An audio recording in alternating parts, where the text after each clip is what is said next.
This is the Cat56 Power Panel DVM. It is the only product in the market that can tell you what is on a network cable. Whether it be data, phones, cameras, power, or all of these, it will be displayed on the Power Panel DVM. We call it a DVM, a digital voltmeter, because it is very similar to a DVM. But this DVM is designed specifically for a Cat56 cable. Notice when I power up the Power Panel DVM that all of the elements lit on the large LCD display. You could clearly see the DVM digits. Let's try that one more time. Power down. Power up. After the little self-test period, notice how the power panel starts continuously scanning the Cat56 cable. Now, let's take a look at the power panel performing some typical tasks. Let's say my job is to go out and see if a wall jack is connected to a network. I want to hook up a computer to that wall jack and I want to make sure it is live. In this case, it's a Linksys gigabit switch. Connect the Cat5 or 6 cable to the Power Panel DVM. I'm going to plug it into this Linksys gigabit switch and let's see what I found. The power panel immediately tells me that it found a network device by lighting this ultra bright LED. Now the ultra bright LED does not show up too well on video, so hopefully you can see it.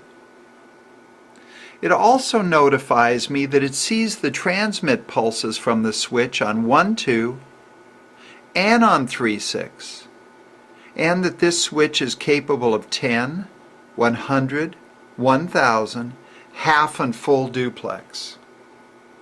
Now let's say when I arrived to test this switch there was nothing. It was unpowered. I'm going to pull the power plug on it. And notice that the network light goes away and the power panel is just idly scanning the cable. Now when I plug in again,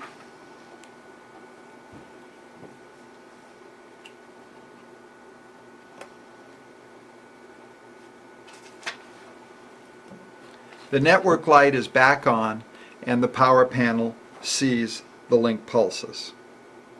Let's try another job. Let's go to another device.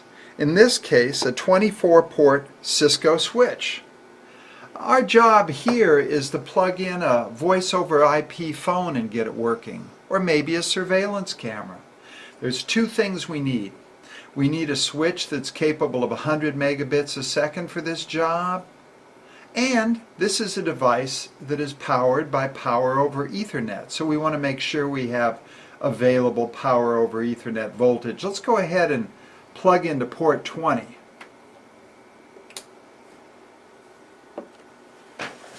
Oh, we timed out. Let's go ahead and power back up. What do we see in port 20? Well, we see a network device. It's flashing, so that means we aren't quite clear what kind of network device it is. That usually means it's some kind of managed device where somebody has used some software to force the port to a particular configuration. To get it to talk to us, we're going to talk to it first by forcing some link pulses down the line. By holding that down, it now tells us that it's transmitting on 1-2, and this particular port is capable of 10, 100, half and full duplex. As soon as we release the force link button, notice how we go back to scanning again. Well, we know the port can meet our 100 megabit a second speed requirement, but notice no power. So let's go ahead and try another port. Let's try port 4. Now, we know that this switch has 4 ports capable of power over Ethernet because they're labeled over here. Let's try port 4 and see what happens. Port 4. Well, just like port 20, it finds the network device. No problem there. Let's see what speed that network device is. 10, 100, good speed. But notice, no power over Ethernet. Now why is that? We're plugged into one of the 4 ports that says it's power over Ethernet. Well, that's because somebody used Cisco's managed software to shut off the power to this port. Let's try this time port, let's see here. Let's try port 1.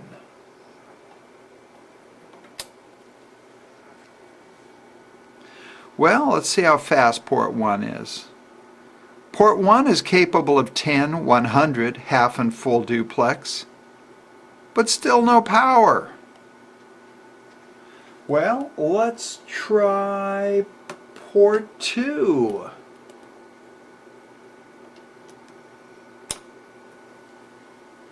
Ah, the PoE LED lights, finally a port with power. Let's try the speed first. 10, 100. Hey, we got the speed here. It says we have power, so let's select the power screen. Ah, we found a PoE N-span device. Notice it's telling us it's sending a low voltage, 10 to 20 volts, out on 1, 2, 3, and 6. Many of you will recognize those as a data pair. Data pairs, and indeed the standard does allow for PoE right on top of the data, and there it is. It's sending out a low voltage discovery voltage to see if anybody needs power. Well, we do. Let's see if we can trigger the full 48 volts of PoE. I'm going to push the test PoE button. There it is. We looked like a camera or a voice over IP phone, and we triggered the 48 volts out of the Cisco switch. So now that we've tested this, we know that we both have speed and power, and our job is done. Now, not all PoE devices act so civilly.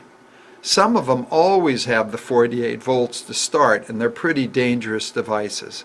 Others like this, however, behave according to the standard.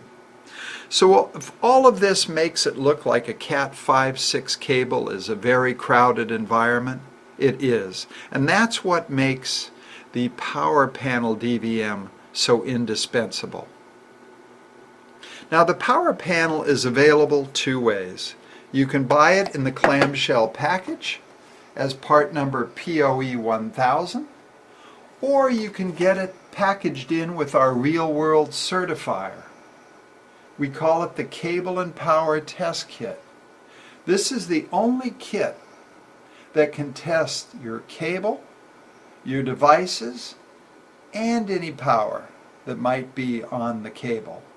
The part number of this kit is CPK 1000.